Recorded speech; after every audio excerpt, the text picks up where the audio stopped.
Om Shtapakaya Chadharmasya Sarvatarma Swarupine Avatarvadishtaya Ramakrishnaya Te Namaha. Om Namah Shri Bhagavate Ramakrishnaya Namo Namaha. Om Namah Shri Bhagavate Ramakrishnaya Namo Namaha. Om Namah Shri Bhagavate Ramakrishnaya Namo Namaha.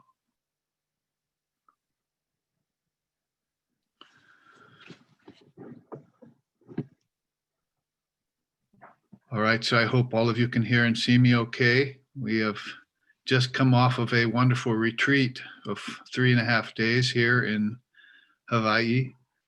Very beautiful sunny morning here, no clouds, although it's been raining very hard the last couple days. So we have our usual South Pacific weather here, and we're all nice and safe here. We hope all of you are too, everywhere in the world where people are tuning in. Our retreat was on the Holy Mother, Sri Sharda Devi, Sri Ramakrishna's divine consort, looking at her as a avatar of the goddess, Maitri avatar, we call her, or Kali Yuga avatar. And so we spent 3.5 days meditating, having classes on her, some 13 or 14 one-hour classes with half-hour breaks in between, which is a change up for us. And then also eating good organic foods that we had for prasad meals, and meditating in the early morning and having satsangs just like this one, where we were answering questions and looking deep into what they call the Dharma, or these teachings of India, which are so specialized.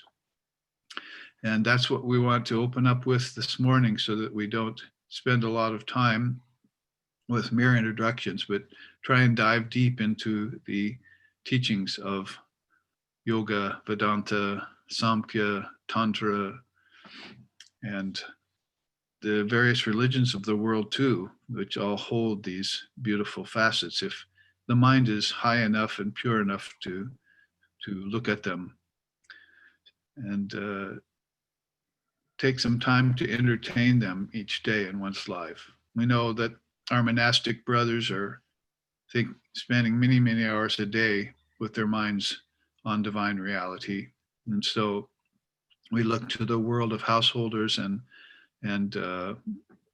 people who are living in solitude, which many of us are forced to do nowadays, a little bit more than usual. And we see that the spiritual practices that we like to do, called sadhana, are very crucial to keeping peace of mind and to having the ability to open deep avenues called nadis, the yogis call nadis, into internal worlds that the mind can visit in meditation, also visits in deep sleep and in dream. As consciousness moves, we might say as immovable consciousness moves around in a kind of dream state. So all of these facets introduce us to 3 levels of philosophy called dualism, qualified non-dualism, and then non-dualism, are called Advaita in this day and age. People are interested and are operating at these 3 different steps, or 3 different plateaus of spirituality as they feel comfortable. Some people, as a matter of necessity, other people able to be flexible and move amongst them and understand at each level what's going on in their lives and in the world. And all of this happens for the advanced practitioner from what's called witness consciousness, transcendental witness consciousness, which we practice in a kind of detachment that's unique to Vedanta and Buddhism and other Indian darshanas. And we try and expand our minds in their ability to come to know Brahman in that way as much as possible inside of the worlds of name and form in what we call time and space, or Maya. Name, form, time, space, and causation is what we're all looking out upon and trying to deal with. And we find that it's best to do that from an advanced witness consciousness or from an internal foundation that we all operate from. The more solid that foundation can be, the more peace and bliss we can have, even amidst these changing circumstances. So with that as kind of an introduction on what happens to people when they enter into authentic spiritual life, then I want to open the format as quickly as possible to some questions that may come up or have come up in your readings or in your meditations and your studies, or even occurrences that have happened to you in the world that have shown you either the bright face of spirituality or the darker face of suffering. All of these are ready and welcome avenues which to travel along. I know I'm looking at my screen and I'm seeing my new initiate there named Dharman, who's sitting in Portland with his brother, next to his brother. And he may be able to have a question because he just flew to Hawaii and back in a very, very courageous move, bearing the airports and everything that has to be borne, and arrived here. And we wrote yesterday to each other to communicate about his great takeaways from the retreat. One of which he said was to get the mantra diksha and to be able to function now as an authentic spiritual aspirant, which although he's been doing so since I took him to India when he was just a boy. So what do you say, Dharma? Do you want to start things rolling?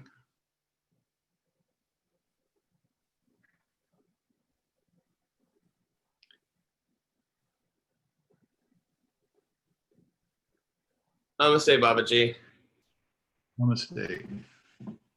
Do I want to start things rolling? And if you don't, just say pass. I'm gonna. Now. Sorry, Babaji, but I'm gonna pass. Okay, give it some thought. How about you, Nick? Yeah, I can start it off. Namaste, Babaji. I was thinking about something you said at the retreat, something that Ramakrishna said. He said avidyamaya is more powerful than vidyamaya. And I'm wondering if that is only relevant to the mind in the Kali Yuga, or if it's even relevant to a mind that is lifted into the Satsang Yuga. So if your mind is risen high enough, is avidyamaya still more powerful than vidyamaya? All right, so based on the Advaitic premise or non-dual premise that all the yugas are really existing in one eternal moment, and that the linear view of time is not the accurate view of time, then the teachings that we get through the Dharma in Buddhism and in Vedanta and yoga actually offer us a much higher perspective to that. And you would have to say that beings living in a state of higher mind are actually already in the Satsang Yuga, and then the person standing next to that person in higher mind who's in lower mind is actually living in the Kali Yuga. And so one is in a state of peace and bliss, and standing next to him is a person who's in a state of suffering, or maybe outright ignorance, mula vidya, root ignorance. So since you've heard that teaching and you understand it, and we've had it even talked about it at the retreat recently, then you'd have to say you'd have to split that question into, no, the person who's living in that higher state of mind is not subject to avidyamaya, but nonetheless, since they are in the body-mind mechanism, and are operating, then of course they're aware of it in others. So there's that very nice book that our order, Ramakrishna orders, put out called Is a Jivan Mukta Subject to Ignorance? And so they go into that in detail about how that Jivan Mukta is a living liberated being, is how you would define that in English. So that person, of course, is free of ignorance personally or individually, but is still aware of the people suffering around them and the people who are whose thinking is rather skewed or darksome. And so therefore, since they are free individually, they're able to with more facility go thou from place to place and help them out of darkness, as Vivekananda said. You want to recite that verse for me? The whole thing. Go ahead. You only know the truth. The rest will hate and laugh at thee, great one. But pay no heed. Go thou the free from place to place, and help them out of darkness, Maya's veil. Without the fear of pain or search for pleasure, go beyond them both. Sannyas and bold. Say Om Tat Sat Om.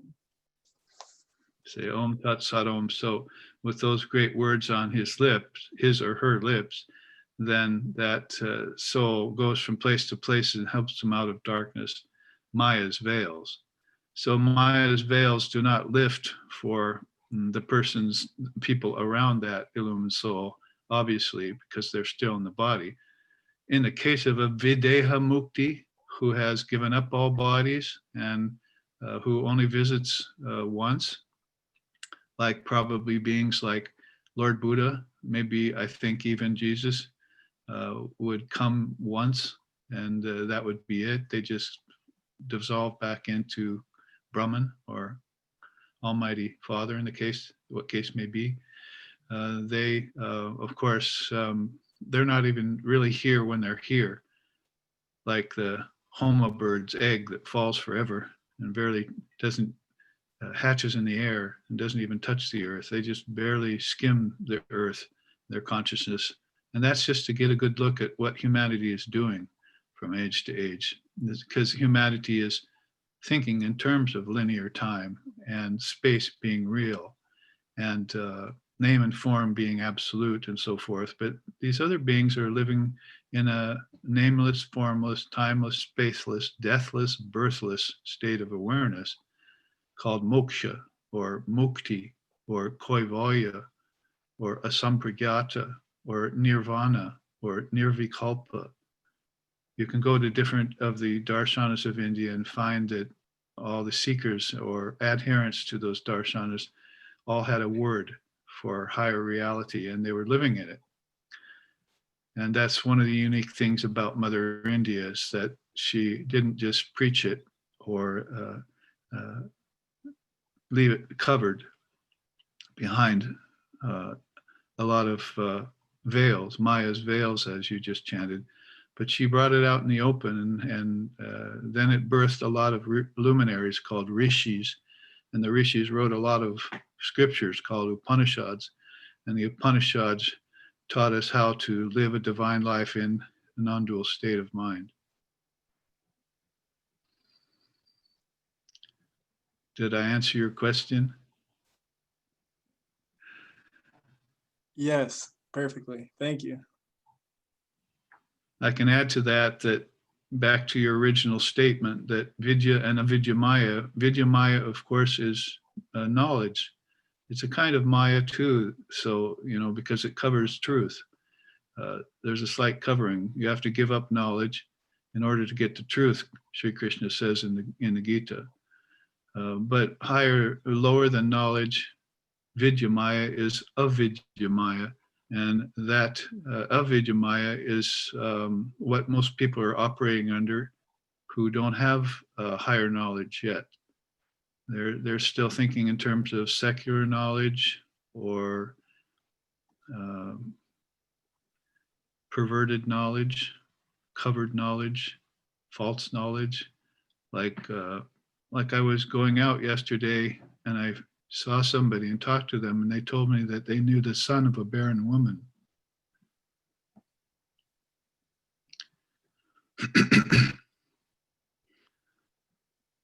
And I had to think about that, you see.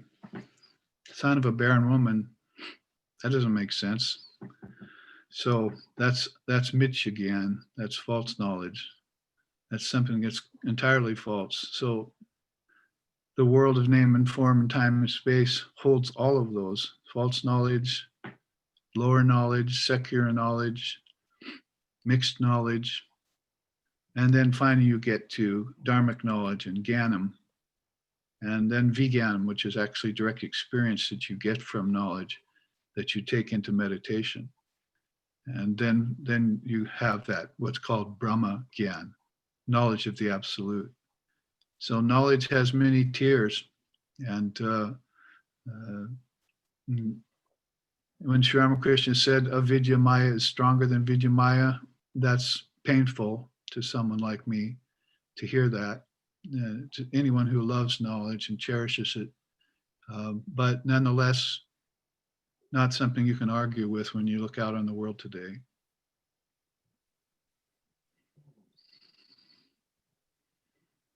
I see Gudmundur Isha in Iceland, all the way Namaste, from Babaji. Iceland.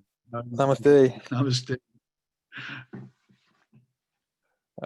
Well, yeah, I don't think I have any question in particular, but maybe just one point I was doing yesterday that I was just, going through some Wikipedia pages, and I found this really remarkable page dedicated to the goddess Chanti, or Chantika, as she's probably also called. And there was this beautiful description about her where she was basically called the fire power or the burning power of Brahman.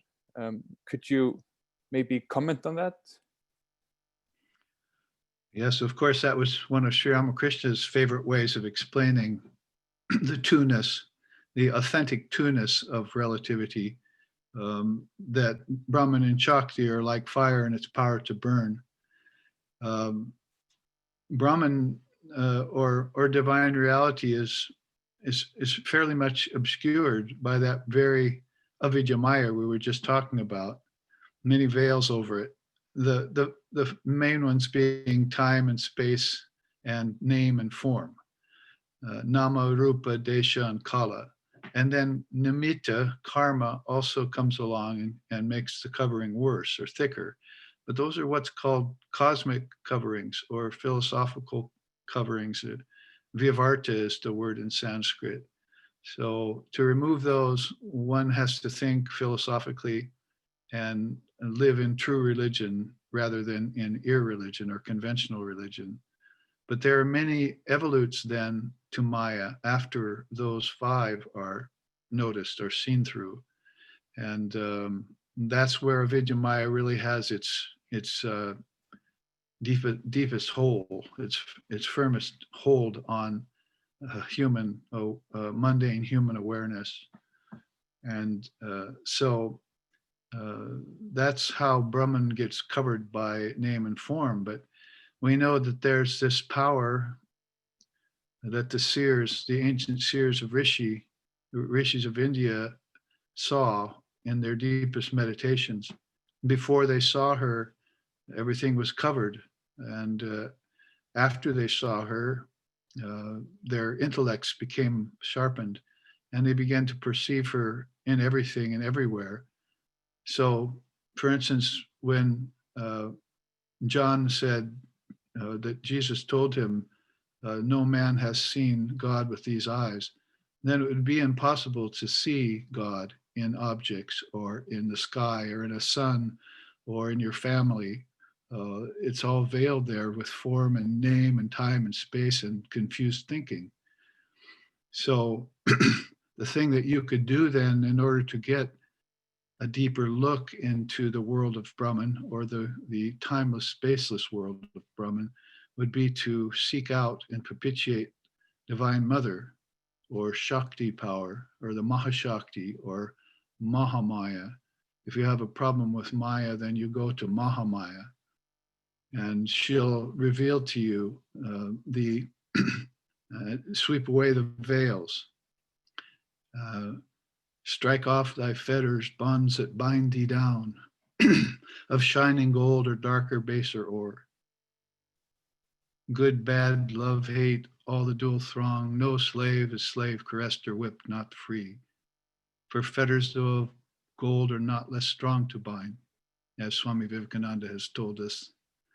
So striking off those veils and tearing away those coverings would be best accomplished if you had a relationship with the goddess.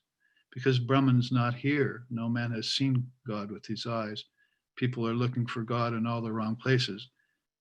They have to look at the subtle thing, at the burning power of fire rather than at fire itself. And then they'll know the secrets to how this Maya construct was put up by their own minds. And they'll know what's beyond this Maya construct and who oversees it. And then they identify with the overseer. And that's what I talked about earlier, called witness consciousness. In Sanskrit, that's called Sakshibhutam. Sakshibhutam, you witness all phenomena. Like COVID, you just witness it and watch it go by, and you don't get pulled into it.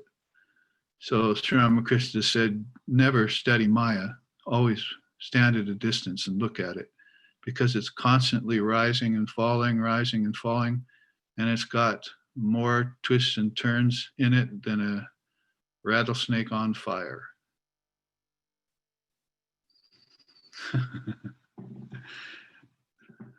So you stand and listen to it and watch it at a distance and just be yourself. And yourself is changeless, timeless, deathless, birthless, pure conscious awareness. And identify with that more and more and less with the world. For the further you go away from God, the further you get to the world. And the further you go away from the world, the closer you get to God. And that's not necessarily a bad thing for people who are attached to the world. They just have to practice a little bit of renunciation, practice a little bit of detachment. The monks have renounced it all. So the householders need to renounce it inwardly, but outwardly they have to keep up appearances. So that would be the distinction between a person who knows the difference between vidyamaya and avidyamaya, and also knows that you get to the Father through the daughter. That is, you get to Brahman through Shakti. So here, all around us is mother power, dynamic power. It's in the atoms, it's in the molecules, but there are finer and finer particles of awareness called intelligent particles that if you learn how to direct them, that's called concentration. If you point that concentration in the right direction, then you get all the beautiful fruits of life that Divine Mother grants upon her children. So thank you for that offering, Isha, and send me that page that you were looking at so I can read it. I will. Thank you for the beautiful answer.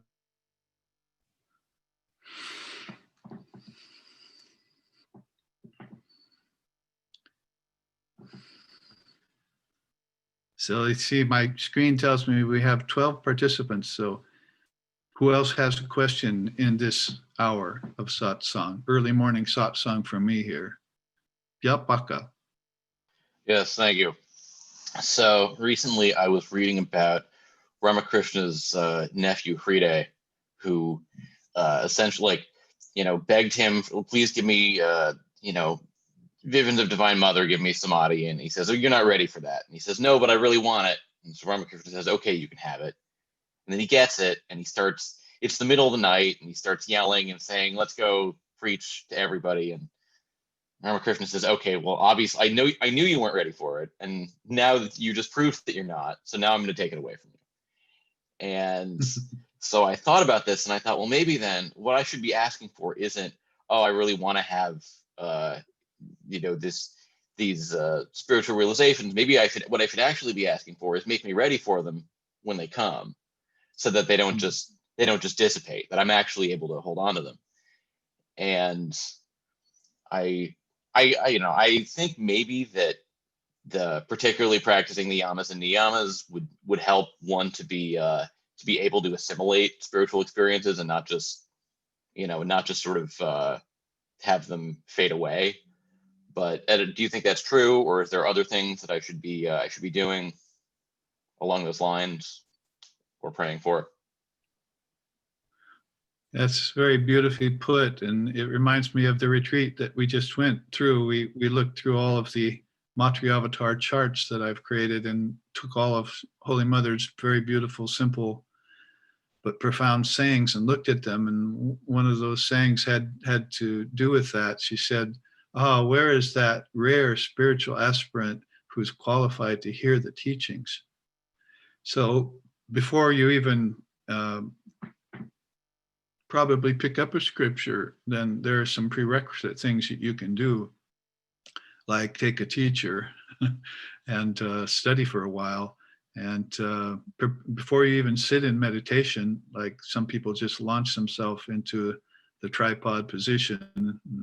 And when you spread the legs like that and sitting cross-legged, then you're opening up all sorts of forces without even knowing it. Rather than, say, couch sitting or chair sitting yogis, you've got this Kundalini yoga already wanting to rise when you sit consciously. So it really depends on your consciousness. If it's got lots of blocks in it, like a potter's clay has little impurities in it, and so when he fires a pot in a kiln, it breaks apart because the impurities, were there. So he goes back and has to take all the little impurities out of his clay, and then he fires the perfect pot. And so in that way, Sri Ramakrishna and Holy Mother used to talk about people's qualification, and Swami Vivekananda was very big upon that too, that you had to do some requisite practices first. So as you say, before you sit in meditation, and I would say before you even do asana, although I'm not big on asana as being very important. I like mental asanas better.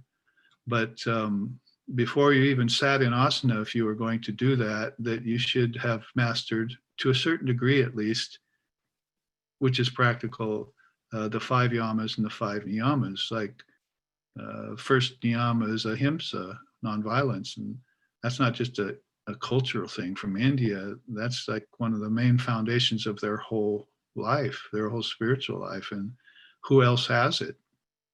Who else is practicing nonviolence consciously in the world? So they bring that out as one of the first things that you have to do before you get into yoga and before you sit to meditate. Because if you get into asana, you spread the legs like that, power starts coming up. And if you try and get into meditation, you're opening up all the nadis to the highest center, the third eye. And it's going to bring up all those impurities with it when it comes. So it's sort of akin to, in our culture, saying, be careful what you ask for when you pray to God. In that way, in yoga, it would be, be careful that you make sure and get rid of those impurities via ahimsa and satyam and asteya and brahmacharya and santosha and swadhyaya, all the yamas and niyamas first. Make sure you're well versed at them before you even deign to sit down and put yourself in some position or put your mind into a higher state of consciousness. So the whole thing really comes down to, do not try and intensify an impure mind. Have these people going on 30-day meditation retreats when they haven't even got a teacher yet, and they never even read a scripture yet, and they never got instructions on how to interpret a scripture. They didn't even know which scripture to read. So you just go back and back and back and back. Later on, and you see it's all about filling in gaps then. Oh, I'm having problems. Well, why? Oh, because, 40 years ago, I I took up this path and it wasn't a good one, and the teacher didn't teach me right. And now I got all these problems. I'm getting letters, emails every day from people who are like 38, 40, 42 years old, who are having these horrible problems because they took up these paths in the 1960s and 70s, and they weren't guided right. They didn't prepare themselves. They just threw themselves into it with some sort of naive enthusiasm. And God bless their hearts and their intentions, but that's not enough. You really have to be very careful with spiritual power. We know you have to be careful with any kind of power, but with spiritual power, it's even more crucial that you approach it step by step. That's called avastas, and that's how Sri Ramakrishna taught people, by stages. He took them at the stage they were at, and they lifted them to the next stage, wouldn't let them go shooting on into some higher stage, which they weren't ready for. Like people meditating on the third eye. No, no, no, no. I stopped meditating. I kept meditating on my heart chakra for 30 years before I let myself meditate on my third eye, because that's what I was instructed to do. So, you can invoke a lot of intense powers inside of yourself, but it's your ego that's in charge. When you do that, whoever surrenders to God before they do that, whoever takes a high ideal, who even knows what a high ideal is? Some of these teachers out there, I don't want to be fault finding right now. I'm just, read my mind. You've got to have a real authentic teacher, to guide you step by step, and a person who's got realization of themselves, like I found in Swami Sheshananda in Portland, when that was back in the 70s when I found him. So, yes, that don't get me started, as you say. Basically, you really have a lot of qualification to master before you go leaping for the highest plateau. Is that Jerry? Yeah. Just to piggyback off of that, I have not had any instruction, as it were, other than audiobooks and that same enthusiasm that you were very perfectly describing, and I was feeling a little weird of. But I've been transcribing the Gita and doing just 4 pages of Sanskrit a night, just to slow down reading it. And I'm on the last chapter now, and it gets intense. And I've read it once through before, and I know that the "I love you" part's coming, but as I'm reading it, it gets intense, and like with like, where am I acting from? Where are my actions coming from? Are they rajasic? Are they tamasic? And as I'm like transcribing it, I'm thinking to myself, like, I want to be devoted, and I want to be making a good offering. But part of that is like, I don't want to overburden myself. And how would I know if I'm overburdening myself if I'm not being given instruction other than the instruction I'm giving myself?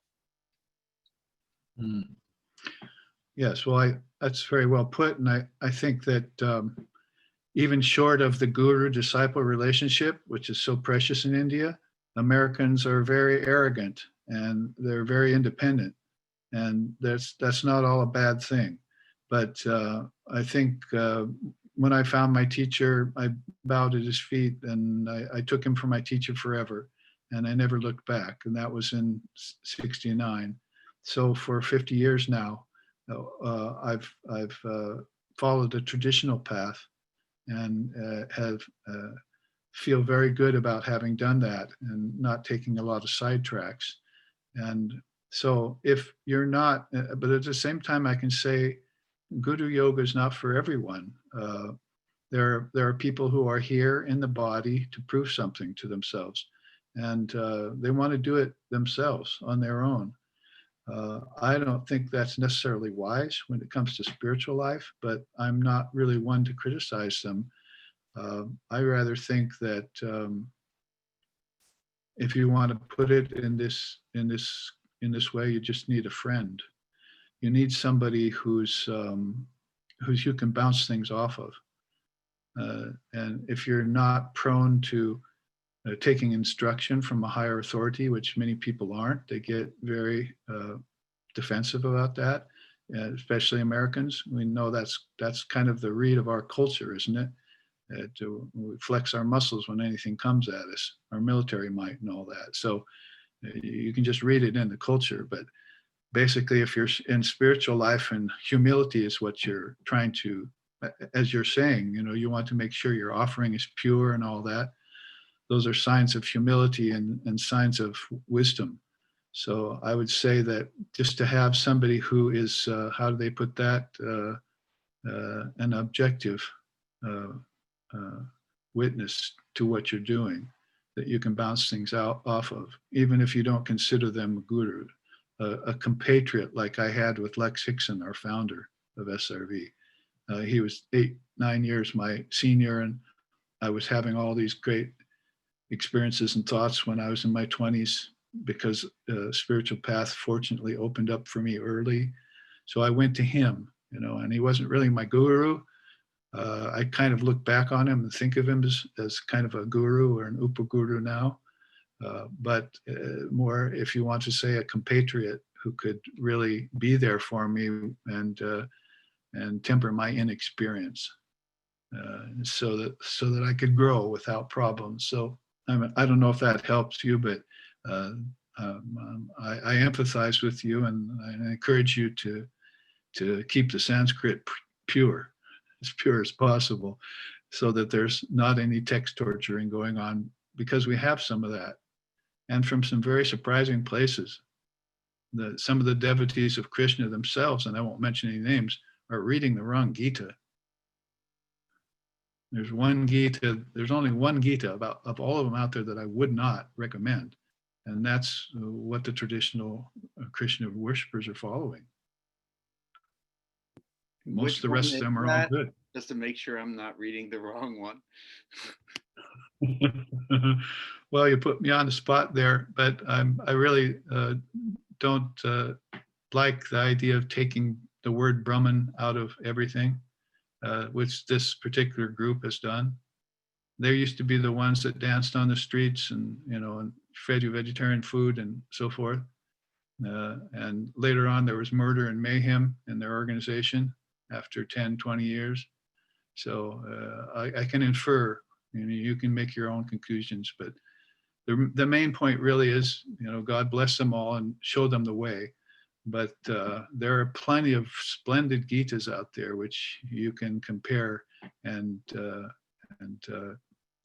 there again, I think when you're a student, you should find the best one and study it with a teacher.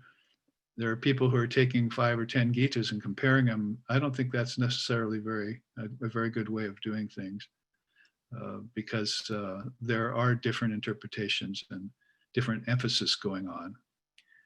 It's funny, they asked Ramakrishna what was the meaning of the Gita when he was alive. And he said very humorously, he said, it's what you get when you say Gita, Gita, Gita, Gita, Gita, Gita, Gita over and over again, which turns into Gicha, Gicha, Gichagi, Chagi, which means renunciation. So there are people who are saying, oh, the message of the Gita is love. Well, like you just said, hopefully I'll get to I love you later, because what you're really, and the message of the Gita is meditation. Well, there's only one chapter in there that has anything about meditation on it, chapter 6, and a few mentions here and there. So then, the message of the Gita is wisdom, or is action, or wisdom in action, or how to get over action through wisdom, like the first 6 chapters. And all the time we're thinking they're arguing about what's the message of the Gita. It's actually what you get when you say the word over and over again, that if you can renounce this hole in the ground called the world and give up your attachment to it, then you'll have the message of the Gita right at hand. As long as you feel the world is real and your oyster, there's no way you're going to get enlightenment. Nobody ever got enlightenment through hanging on to the world. They always got it through renouncing the world and getting God vision, which is transcendent of the world. And that's called viveka, or discrimination. I think if you have viveka, or discrimination, you have a spiritual life. If you don't, I don't care what yoga you're practicing, you don't have a spiritual life yet.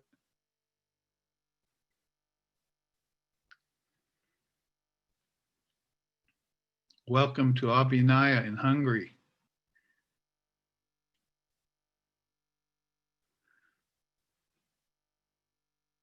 Namaste, Babaji. Who happens to be my nephew. Not that I'm all that proud of that. You got enlightened yet? I know you are not. I like to kid with him too. The kindlers like to put each other down. It's kind of one of our dynamics. So Well, you have it's in our anything to say, name. or you're just going to sit there? It's in our name, right? Right. Kidler. Kidler, yes. No, I was just thinking about the Gita myself. That really is like kind of like an encyclopedia of the Hindu Dharma or Sanatana Dharma. There's so many different facets to the Gita. It's a really interesting book to read. Yeah, it's one of the great classics, I think, not just of India, but of the world. There are people who aren't necessarily Hindus or even practitioners of India Dharma who admire the Gita very much. There's just nothing out there quite like it. They call it, a fifth Veda actually in India. It's and at the end of every chapter, Sri Krishna's ending by saying in the Upanishad of the Bhagavad Gita. So it's there. It's considered right up there in stature with the Upanishads. But at the same time, whereas the Upanishads don't give you a lot of direction, they just tell you the non-dual truth mostly. The Gita is there giving you the non-dual truth plus giving you directions for your life. So it's very unique in that way for people. That's why so many people read it first and early on. You wouldn't say take up the Brahma Sutras. There's no way you could do that without a teacher. But the Gita, anyone can read it at an early stage and get something very good out of it. And then I think after that, it's good to go back and take it chapter by chapter, sloka by sloka, with a teacher, and just glean the most out of it because there's so much there. The four yogas are all there. Swami Vivekananda said, my discovery for the sages, the new religion of the sages, the four yogas: Jnanam, Bhakti, Karma, and Raja, or meditation yoga. And those very same four yogas were mentioned by Sri Krishna in the end chapters of the Gita, where he called it Chaturdashya Yoga. And the name of Jnana Yoga was actually called Buddhi Yoga. But other than that, they matched straight across the board for the four great yogas of the world.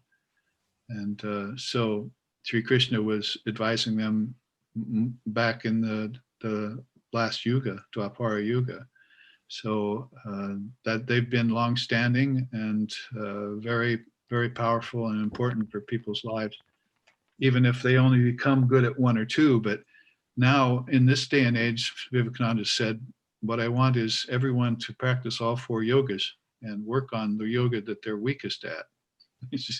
He wants everyone to be a four-sided, like Lord Brahma has four faces, right?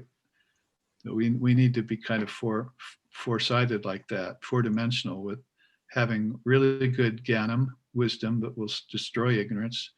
Once we destroy ignorance, then it'll be easy to love and to meditate and to serve others, which are the other three yogas.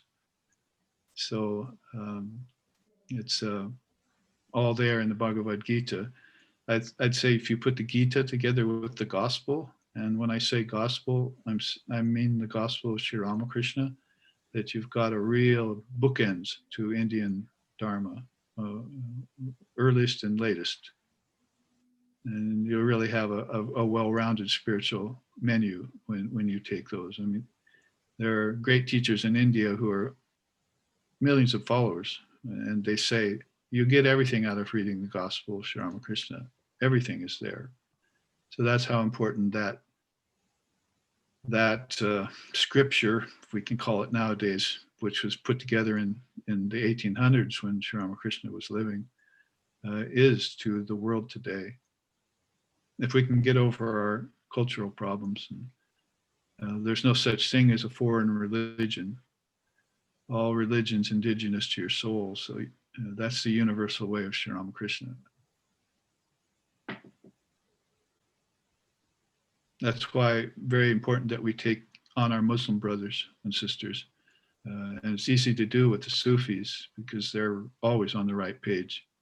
But the conventional Muslims, the conventional Christians, the conventional Hindus, all of that level of things causes a lot of cultural barrier, which the spiritual aspirant has to somehow move through without getting affected, without letting it affect their spiritual life. Keep that universal attitude going. And that's the words you just used, Avidyamaya, Sanatana Dharma, the eternal religion of the ancient rishis. It's a nice term.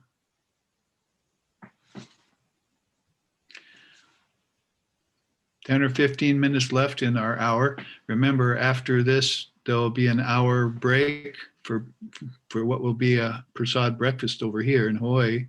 And then after that, an hour of God blogs, if you want to tune back in. If you're on that member website, you can get in on that. Anurag, you have something? Have something. Yes. He's got something.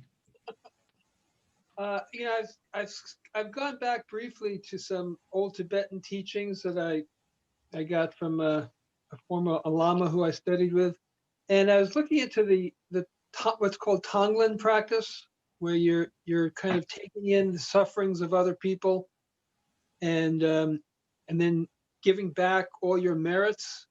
Like, so for instance, if you see somebody suffering on the street, you bring in their suffering, and you exhale and you offer whatever benefits that you have to them. It sounds like it's a very kind of an advanced teaching in some way, although it's given to beginning practitioners as well. Is there a correlate to that in Vedanta? And it just seems like it could be a possibly dangerous practice if you don't know how to kind of work with that kind of prana. Yeah, don't do this at home, kids, kind of thing. I think karma yoga itself covers that. And of course, that's covered so well in the Gita. Arjuna starts off in the yoga of depression. That's a very interesting chapter, that first chapter. Vishada, he calls it. So it's a very wonderful thing because somebody like Arjuna would not get depressed for any reason. Except for when he becomes weak when he sees he has to go and actually fight his relatives on the other side of the battlefield. That would daunt anyone if they loved their relatives. So he starts out with that problem, and then,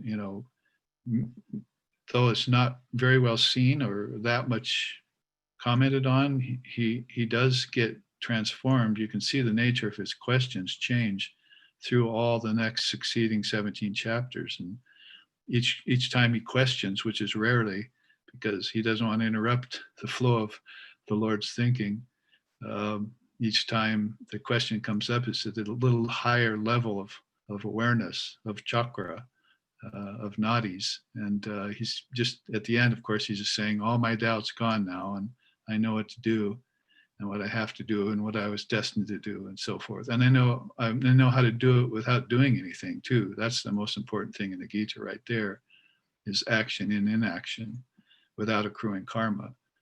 So anyway, back to the main point of your question, is that the karma in the Vedanta, the karma yoga covers all of that, what you just said. And I think basically if you come into the world through the ancestors, which everyone has to do, at least in one way or another, depends on the quality of your ancestors, of course. You have to be careful of what kind of birth you'll take on. And Tibetan Buddhism is all about that. A lot of teachings about the bardos there. So if you come into this world with those karmas of the ancestors, whether they're yours or whether you're just born next to them, as you bring them into the world with you, because you're standing next to karma when you're standing next to your father and mother, and they're standing next to your karma when you're born. So those karmas might not be your particular karmas, but nonetheless, you're having to carry them or share them or be in them.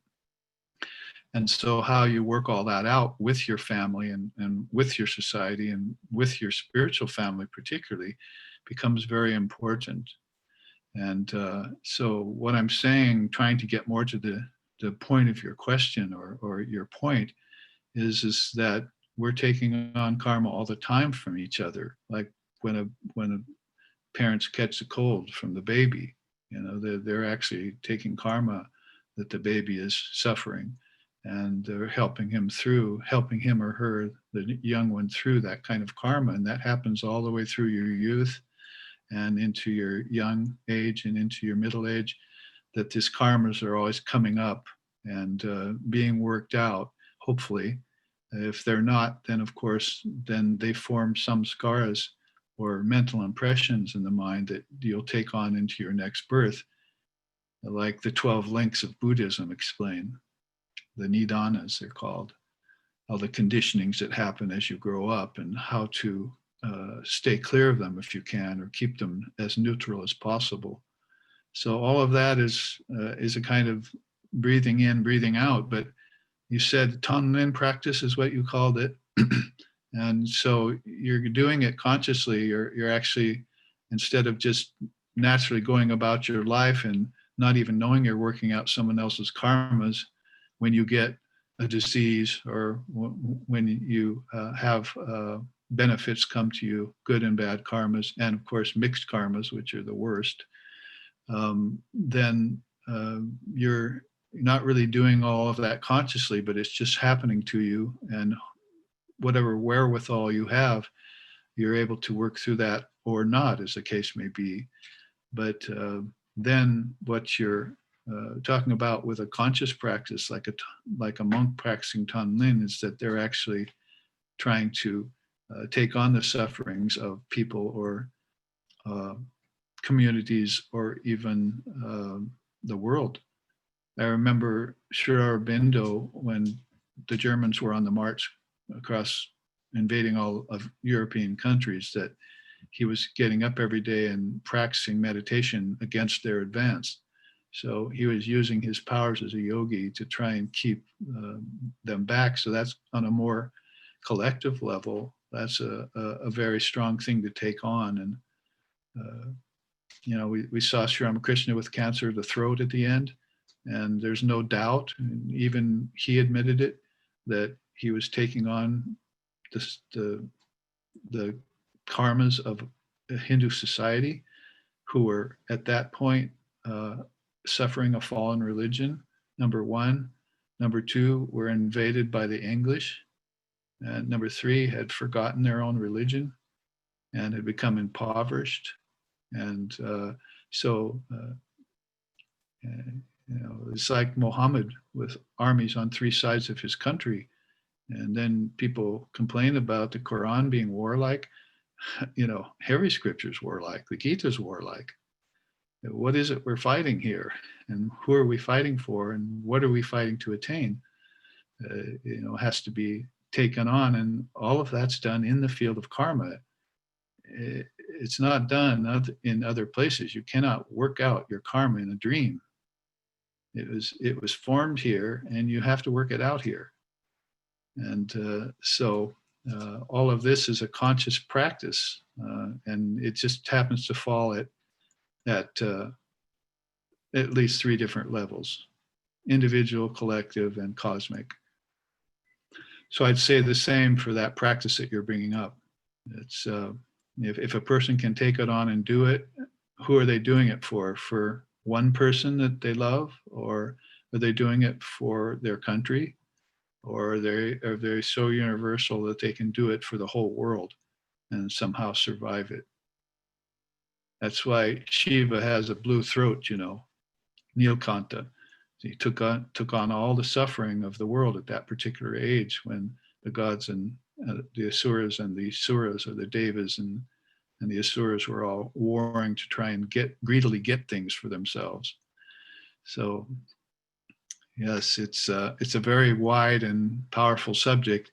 Again, scriptures like the Gita and some teachings in Tibetan Book of the Dead are very helpful towards understanding those things.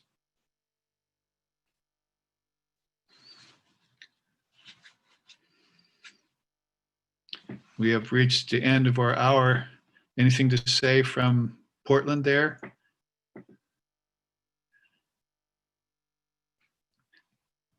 You all look a little sleepy and tired. I think that's because you have your whole family around you.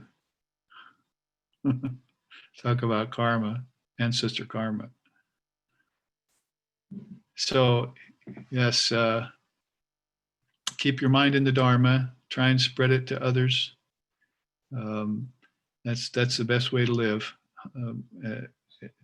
And eternal life will come as a matter of course if you live dharmically.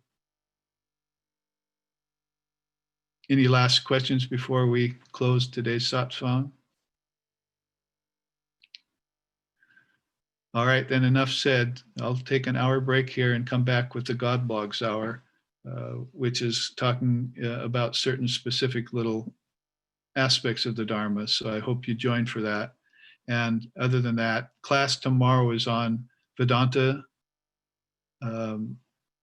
theology, and science. It's a 2-class series. So we'll have 3 hours of it tomorrow: Vedanta, theology, and science, and how their comparative views line up. So blessings to all and everyone. Breathe in, breathe out, neutralize the karmas, and live in a dharmic life. And I hope to see you next weekend here, at least, at this same satsang. Jai Shri Guru. Om.